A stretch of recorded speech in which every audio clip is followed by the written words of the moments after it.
Inspired by sound.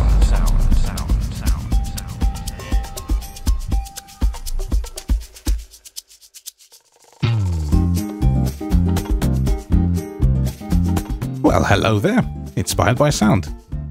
I didn't think I was going to do this video, but I got enough requests that I thought I would. So we're going to look quickly at Native Instruments Session Percussionist. Session Percussionist. What you're hearing in the background is a little track I wrote using Session Percussionist, as well as Session Picked Nylon and Prime Bassist. Links for those will be in the video description, and I have to warn you they are affiliate links, so if you don't want to buy through those, that's okay. You can go to nativeinstruments.com and do it that way. Anyway, this library has a few pages of parameters, but 5 of them are duplicate pages. Well, really 10, because once you know what player 1's 2 pages are, you'll know what players 2, 3, 4, and 5, respectively, pages are. So I won't spend too much time on those. I'll just give you an overview of some of the sounds and some of the favorites I've got saved and whatever else. So let's have a look-see at Session Percussionist together. I've got the window up in front of me, and I've got a preset that has 5 players, because you can have 1, 2, 3, 4, and 5 player options. And I've got this one up called Big Business. And if I drop down an octave on my S61, so it's kind of C-1 on an S61 keyboard, and play the first C, here's what happens. I'm just holding it down, and it will do that indefinitely. Now, one of the things you can do is bring the pitch bend towards you for less play. Sort of quieter dynamics, release it, and push it up for louder. And it can get kind of crazy. Now there are 1, 2, 3, 4, 5 playable keys on the keyboard. Sorry, playable rhythmic phrases, if you will. So C through E. Here's C sharp now.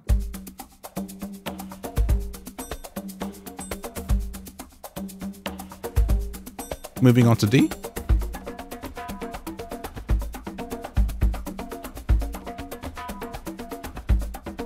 E flat.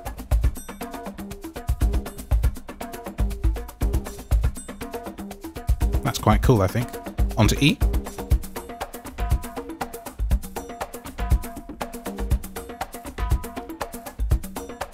And I'll let go. And then we get to the first of 1, 2, 3, 4, 5, 6. Actually, another 1, 2, 3, 4. Yeah, 5 playable keys, and then 2 last sort of endings, if you will. I'll talk about these now. So F, in the case of the lowest F anyway, is every key playing F. So the way this works is that they're in octaves. Players 1, 2, 3, 4, and 5 start on a C and end on a B, right? So everything relating to that. And so you can do the same in the ensemble octave. I'll call it the ensemble octave. I don't know what they call it in the manual because I don't RTFM very often. So when I play F, it's playing F across 5 other octaves in one go. I can show you that. So if I play the F an octave up, you hear the bongo, congo. And then the next one up, another one, which is a more distorted sound. Another octave up, triangle, and another octave up, shaker. And if I shift octave up myself, there's the cajon there. So by playing this low F, it's playing all 5 of those things in one go, you see? So then the F sharp is different hits, G, different, A flat, A. And then we get onto these 2 phrasey type things, which is great fun. And then the B is controlled with the mod wheel. And the lower the mod wheel is to 0, the softer it is. And the higher you move it up, the more frenetic it gets. So you can build your ending just as you want it. So if I go an octave up and do it, play B on the next octave up, I'm moving the mod wheel. So you can basically make your piece breathe as you wish. And if I do the B flat without the mod wheel, it doesn't matter with that one. That's based on velocity. So if I play that softer, slightly different, really hard. And that ends, it's got a set ending. It's not controlled by the length of how long you hold it down. So if I release early, it'll stop. But it does have a set length. And that's an octave up on the triangle, an octave up on the shaker, and one more octave up on the cajon. So as I said, that the bottom C, below the octave here, is playing all 5 of these Cs. And that's how it works across the entirety of the product. So if I play the first C in the next octave, that's familiar, isn't it? If I play the C below it, and so on. So what you can do, of course, you can play these in sections yourself. Of course, each player has its own section. So I could play this C here, but miss out the here, and just have the triangle and the conga going, without the entire thing going. I release that and bring the C in when I want.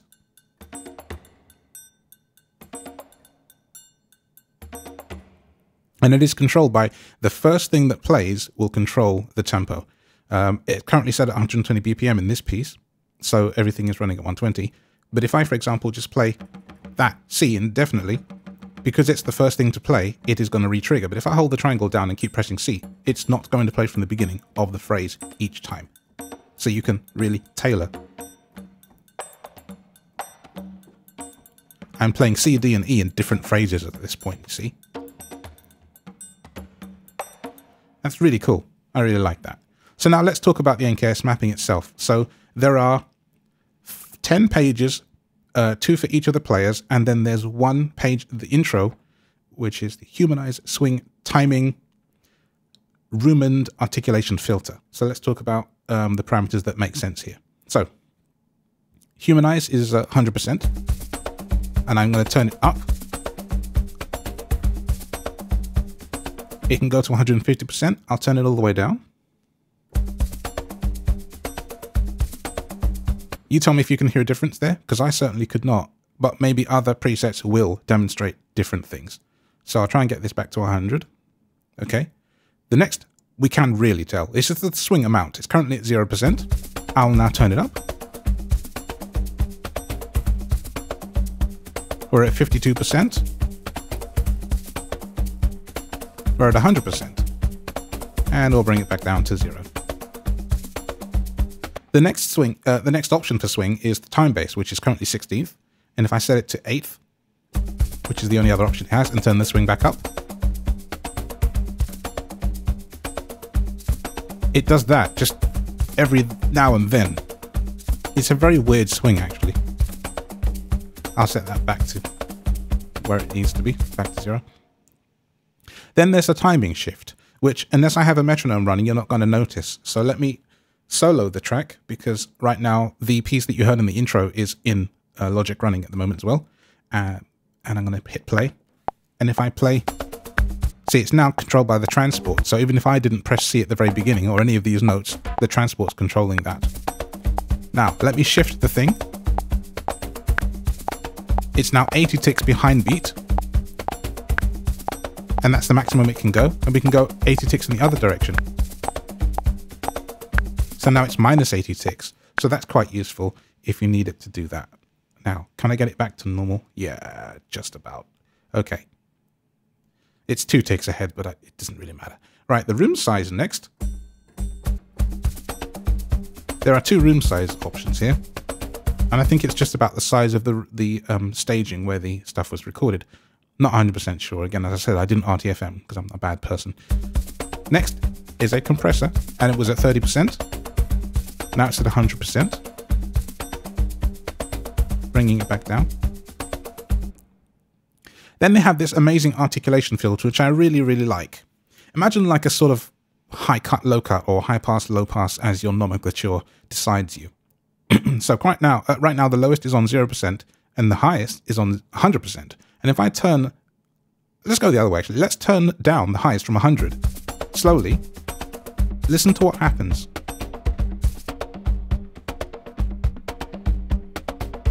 I'm at 59% and dropping 20%.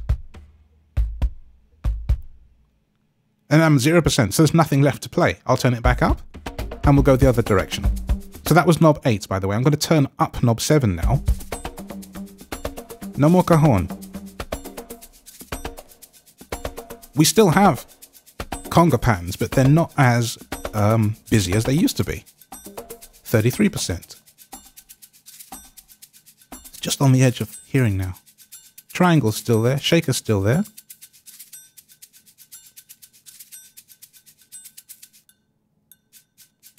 That's 87%, and the shaker and triangle is still just hanging on, just hanging on. Now it's all gone. It's at 98%. So basically, the low and high are basically touching. They're only within 2% of each other. So why don't I set this one, for example, to 25% on the low and, okay, 34% on the high. So you're only getting a little tiny section of audio there. Let's move this one up, the high, to 60. Oh, nothing there, nothing in the 57 to 60 range. How about, okay, so low is now 54 and high is 88%. And let's go all the way down on the low and, okay, I've got 5% low and, ooh, that's so minimal. 5% low, 24% high. If you can't follow that, because it's really weird, I'll hit the C there. 2, 3, 2, 3, 1, 2, 3. It's so minimal. I'll take the low all the way back down to 0.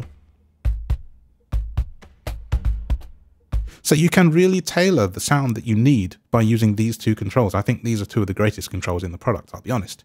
All right, so that's the first page of parameters. Then we have player 1 tuning, stereo. I have to listen to it. Doubling, close, far, and room volume. So we use this. This is the first player. So the first player offers that's timing, which I guess is another sort of ticks thing. Then there's a tuning offset, which is currently 0.2 and dropping. So if you have a piece in a particular key and you want your congos to sound in a particular key, well, you can do that. It goes up to 12 and down to -12, basically. Quite nice. Stereo width, 100%. Narrowing to mono and out, 200%. Getting it back to 100. All right, it's as close as. Doubling is currently on, turning off. So now it's just one percussionist playing, I guess. Unless it's like a fake chorus, I'm not 100% sure. Right, then you have this close far mix. That's close. Turning up to 100. Now you're, I guess, furthest away from the player. All right. Now, what's the next control? It's the room amount, which is 73%. Turning up to 100 and all the way down to 0. Which is kind of like close, but not exactly. And then we have the shift, which is a pan control. So we can push it all the way to the left. And plus 100 are on the right hand side. So that's your channel check for the day. Hope your speakers are working correctly. Then a volume control, which is currently -6 dB. Now it's nothing. Now it's loud. I won't play it at that point, because it's 6.6 dB. Okay. All right, 6.4. And page 2 now for player 1 is compressor. There are different compressor types. Fast punch. Oh, there's quite a few. Empty, which is basically no compression. Oh, there's quite a few. Slow leveler. Fast leveler. Slow punch. Fast punch. Drive A. Drive B. Dual mono. Dual mono B. Smash it. Annihilation. And then there's an amount for the compressor. So it's off. And it was at 44%, by the way, to begin with. Turning it up. Now it's at 100%. So all these different compression types can give you a sort of nice tonality for what you want. Then there's an EQ section. There's no EQ. So that's what it would be dry, I guess. Nice. Tilt down. Warm. Mid boost. Sparkle. Smiley. Clean up. High pass. Low pass. Band pass. Is that everything? Yeah, okay. And then there's the amount for the EQ. So I pick something like Sparkle. Now it's 100%. You can hear all the top end of the percussion and completely off. Which is the same as empty. Because when I have empty selected and I turn the amount up, nothing happens. It's on warm now. And that's the amount for warm. mid boost. So you can hear it making these changes. So that's EQ. Now we have reverb types. Empty, small room A, small room B, mid room A, mid room B, large room, large hall, bright hall, long pre-delay, which is quite nice, slap back, mono tunnel, and that's the end of it. So if I turn the amount up to maximum on mono tunnel, it's all the way wet now. So it's a wet-dry mix. 0 to 50% is dry, 50 to 100% is wet. So obviously you get the mix that you desire. That's the long pre-delay.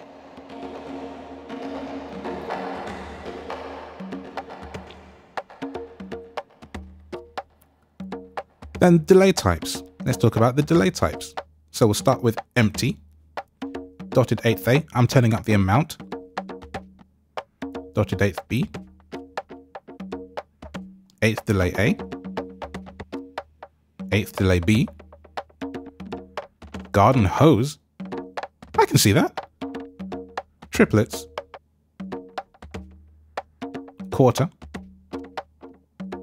16th slap A, which I pass through. Slap B. Flutter echo. And that's the last one, you see. And it works in the same way as the reverb in 0 to 50 and 50 to 100, so you can customize whatever you want it to be.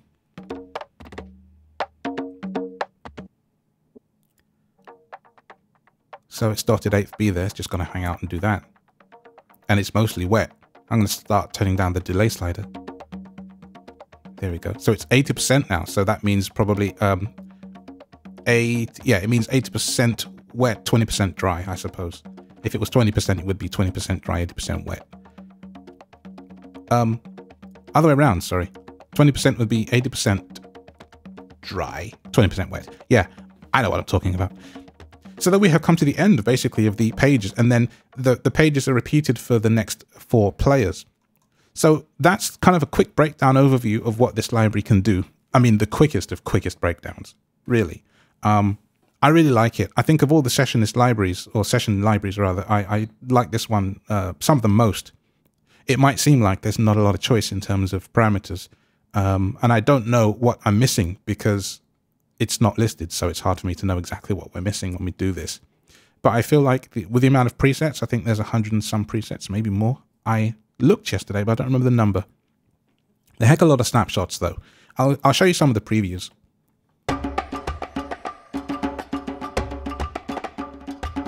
By the way, these are all 5-player previews.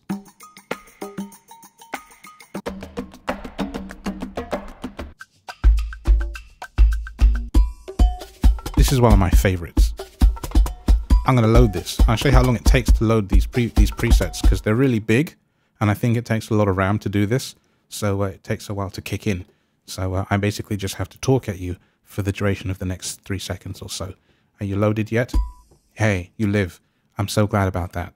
So, what players have we got here? Player 1, a go-go stuff, and I used this in the piece you heard earlier, but I had tuned it, I think, because this is kind of a B, so I went to player 1's second page.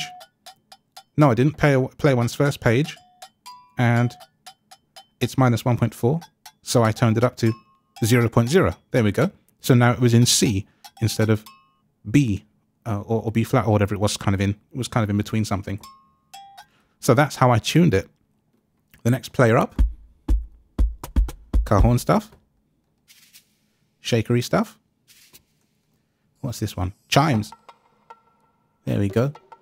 So all these different players doing all these funky things. So why don't we just completely mess it up to end the video? What I'll do is I'll just take random options and just twizzle them on all the different players. All right. So, all right, let's see. Let's take the player 1 timing, have it a minus value, tune it down to a ridiculous. Let's pan it over to the right completely. Turn the volume up so it sounds ridiculous. All right. Let's turn the delay up. And we need some reverb because we haven't got any of that. All right, let's go to player 2. Turn the volume up, pan it over to the left for no good reason. Set the offset all behind. Tune the cajon up like that. I'm turning up the compressor now. I'm going to set to annihilation like that. It's ridiculous. Why are we doing this? Tuning offset. Okay, the stereo width. Gonna make it mono. Turn off the doubling. Close file mix. 100%. Room 90%. Yeah, there we go. I'll stick the panning over there with the right side. I mean, honestly, you could carry on like this all day, but we're not going to do that. Now they just can't play together like a really bad band. So there we are. That was a quick look at Session Percussionist from Native Instruments, linked in the video description. I hope you like what you heard. If you're going to buy it, let me know in the comments. That's me done. I hope you have a wonderful day, and I hope you'll enjoy this library if you do buy it. Let me know your thoughts. Thank you for listening, for watching. And if you made it to the end, have yourself a Session Percussionist cookie on me. Bye for now.